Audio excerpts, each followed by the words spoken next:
अस्सलाम वालेकुम everyone, welcome और welcome back to another brand new video. तो आज है 27 जून और आज था Aliah university admission test BTech English and physics department का। ठीक है, तो बीटेक का क्वेश्चन मैंने देखा तो आप लोग देख के हैरान हो जाओगे कि पार्ट बी में जितना क्वेश्चन आया था इस्लामिक कल्चर में 20 आउट ऑफ 20 मेरा लास्ट पार्ट 1, पार्ट 2, पार्ट 3 पे एकदम 100% कॉमन। ठीक है, तो चलिए थोड़ा सा उस क्वेश्चन का एनालाइज करते हैं और उसका आंसर की देख लेते हैं। जो लोग इसके बाद एग्जाम देंगे यानी कि बीबीएमबीए या फिर दूसरी यूजी कोर्सेज का एग्जाम देंगे या फिर पीजी का and along with that nursing का एग्जाम देंगे, उनके लिए भी ये वीडियो बेनिफिशियल होने वाला है।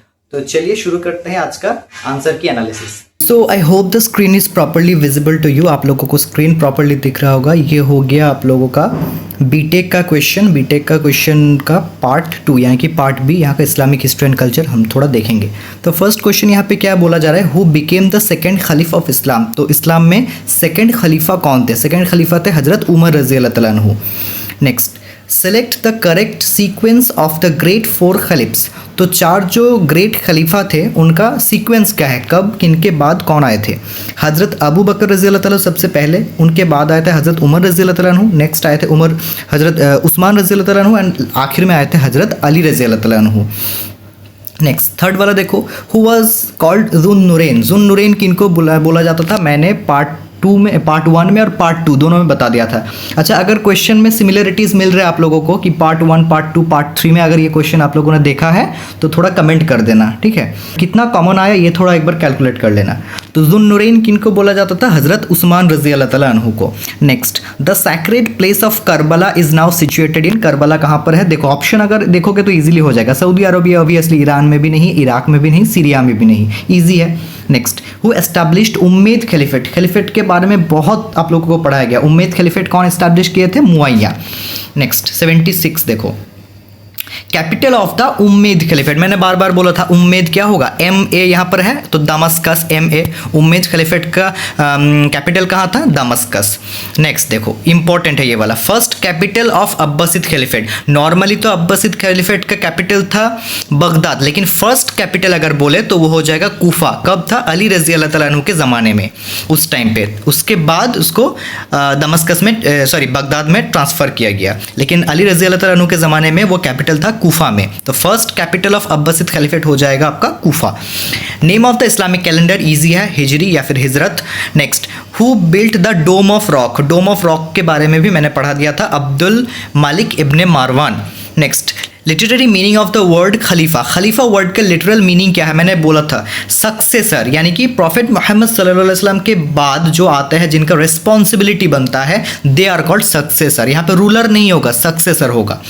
नेक्स्ट देखो 81, एज ऑफ जाहिलिया। जाहिलिया का युग, जाहिलिया का एज किसको बोला जाता है? इजी है, क्वेश्चन पढ़ोगे तो पता चल जाएगा। Age before the birth of prophet Muhammad सल्लल्लाहु अलैहि वसल्लम। एज ऑफ जाहिलिया इन अरबिया, कब कौन से टाइम को बोला जाता था? Age before the birth of Muhammad सल्लल्लाहु अलैहि वसल्लम, सबको पता है। ठीक है, अगर डेथ के बाद तो नहीं होगा, और डेथ इमाम हुसैन के डेथ के बाद भी नहीं होगा, और इमाम हुसैन के बर्थ के बाद भी नहीं होगा, तो होगा तो क्या? Age before the birth of prophet Muhammad सल्लल्लाहु अलैहि वसल्लम। Next 82, name of the foster mother of prophet Muhammad सल्लल्लाहु अलैहि वसल्लम। मैंने बता दिया था फॉस्टर मदर कौन थी? Halima Sadia. Next, in which year did prophet Muhammad सल्लल्लाहु अलैहि वसल्लम receive the first Quranic revelation. सबसे पहला रिविलेशन कब मिला था? 610 CE और 610 AD में। The nick name of the prophet Muhammad सल्लल्लाहु अलैहि वसल्लम, मैंने शायद लास्ट क्लास में बताया था, Al Amin. Al Amin was the nick name of the prophet Muhammad सल्लल्लाहु अलैहि वसल्लम। Next, where did prophet Muhammad सल्लल्लाहु अलैहि वसल्लम डाई। उनका इंतकाल कहाँ हुआ था? मदीना शरीफ में। नेक्स्ट देखो 86, the literal meaning of the word Quran. Quran word का लिटरल मीनिंग क्या है? मैंने बोला था कि कुरान शरीफ का सबसे पहला वर्ड क्या है? इकरा। इकरा मीन्स टू रीड, और कुरान इस वर्ड का भी लिटरल मीनिंग हो गया reading of the recitation, reading और द रेसिटेशन। ठीक है, नेक्स्ट देखो, सबसे कंफ्यूजिंग सबसे इंपॉर्टेंट क्वेश्चन मैंने बार बार बोल दिया था, हु कोडिफाइड अल कुरान। तो बहुत जगह आंसर दिया हुआ है हजरत अबू बकर रजी अल्लाह तआला अन्हु, बहुत जगह आंसर दिया है उस्मान रजी अल्लाह तआला अन्हु। तो आई थिंक अबू बकर रजी अल्लाह तआला अन्हु करना ही बेहतर रहेगा। कोडिफाइड यानी कि वो कलेक्ट करना, कंपाइल करना, same thing. Next, how many chapters are there in the holy Quran? Quran शरीफ में कितना सारा चैप्टर्स है? 114। मैंने बार बार बता दिया था। Next, the language of the Quran क्या है? मैंने ये भी बोला था कि not normal Arabic, it was classical Arabic. एक बार क्लास खोल के देख लेना, previous classical Arabic. Next, in which period was the holy Quran revealed by the almighty Allah through his messenger? तो कुरान शरीफ मैंने बोला था कि कुरान शरीफ सालों से नाजिल होता रहा, एक बार में नहीं आया, पार्ट वाइज आया, 23 पार्ट में। तो वो कब से? 610 AD से 632 AD तक कुरान शरीफ नाजिल हुआ था। तो आई होप 20 में से 20 क्वेश्चन आप लोगों का सही हुआ होगा। आप में से किनका कितना मार्क्स आ रहा है वो थोड़ा कमेंट कर दीजिए, और अगर सजेशन में कुछ भी ज़रा सा भी हेल्प मिला था तो वो भी बता दीजिए, ताकि मुझे मोटिवेशन मिलता रहे। और जो लोग आगे एग्ज़ाम देंगे वो लोग भी अच्छी तरीके से PDF को देख के जाए।